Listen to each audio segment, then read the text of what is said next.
The Washington Capitals were eliminated from playoff competition on April the 13th. Neil, when I went back and I listened to our summer coolers at what the expectations for this team, after winning the Eastern Conference during the course of the regular season in 2024-25, we expected them to take a step back. They were 32 games above 500 on the morning of March 23rd, 2025, but they finished 4-7-1, and I think a lot of this had to do with the Ovi chase. Even though they did hold on to win the conference, they beat Montreal in 5 games, but in round 2 against Carolina, they looked 2 steps behind, and I think that almost gave us a sign of what we might see coming up this year. And of course, also, they had 8 players with career years in 24-25, and it's very difficult to think that that was going to repeat itself. Absolutely. And I thought I saw by the time Ovi scored that goal that the focus of the season was really turned to his chasing that record rather than getting the President's Trophy. And they seemed to slip from there. And then when they got to the playoffs, they never seemed to regain the style that they had early in the season. You're right. They were a couple of steps behind Carolina and being eliminated by them. And as you looked at this team and what they did over the summer, it didn't appear that they were going to be anywhere close to where they were last year. As you just mentioned, one of the things that we also looked at was their offseason activity, which was relatively quiet. And so when you lump all of this together, it delivered this sort of reality. Even though the team went 8-2-0 in their last 10 games, for the first 72 games of the season, they were only pacing for 90 points in a division that the cutoff bar for a long time was in that 96, 97, 98 range. And those players that had career years last year, here's some of the drop-offs. Dylan Strome, 29 goals, 53 assists, 82 points in 2024-25, drops to 19, 39, and 58. Aliaksei Protas, 30 goals and 66 points, drops to 25 goals and 52 points. Connor McMichael, 26 goals, 31 assists, 57 points, 24-25, only 14 goals, 32 assists, and 46 points. So you think you get the odd goal here and there, you win another 2 or 3 games, and you're talking playoffs. We're not even talking about them at this point of the spring.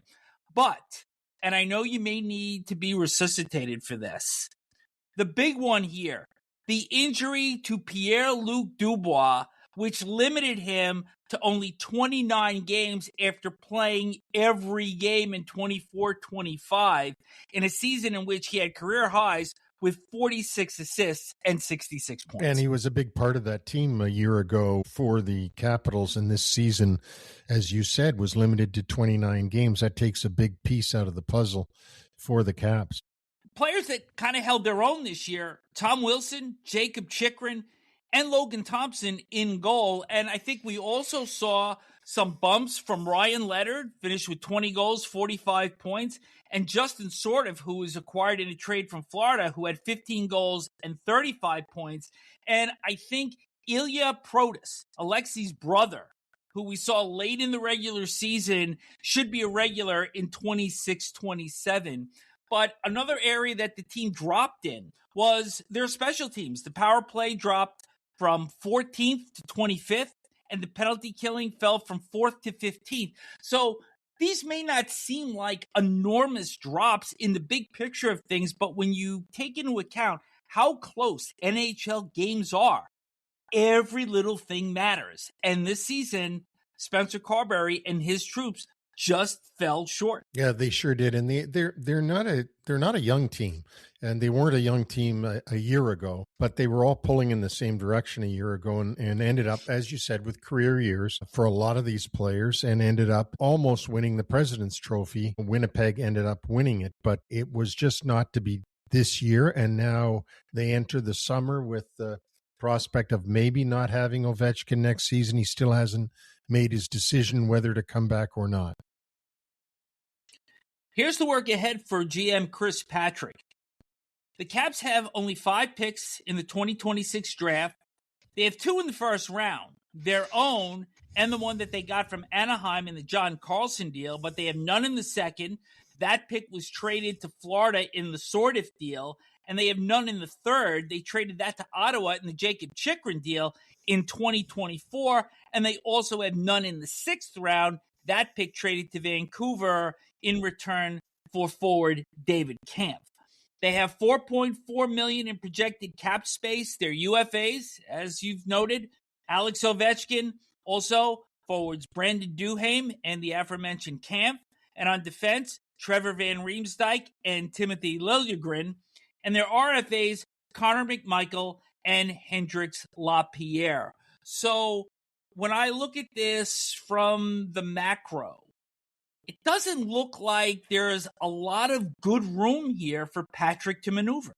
No, there isn't a lot of room to maneuver around with this team. And as I said, they're not a young team except for guys like Ryan Leonard, who had a real good year last year. They're going to have to do some maneuvering. And I think between Patrick and the ownership and people that are above him, they're going to have to decide what direction to go in once OV tells him whether he wants to come back. Obviously, if he's coming back, you're not going to tear it down while he's there.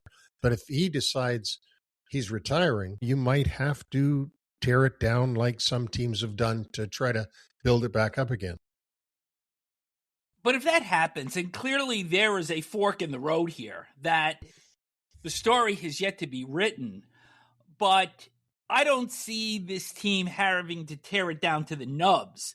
I mean, this would be more of a retool as opposed to a rebuild. And I know that we get caught up in the semantics of this, but there are still some good components here that I don't think you bring this down to the girders. No, I don't either. But I guess what we're trying to say by retool, rebuild, whatever, taking it on the chin for a couple of years so that you get some high picks, so that you get some youth injected into the lineup and some future. And that's what they may have to work on. But if OV comes back, they probably will try to do one more good year and see if they can do it.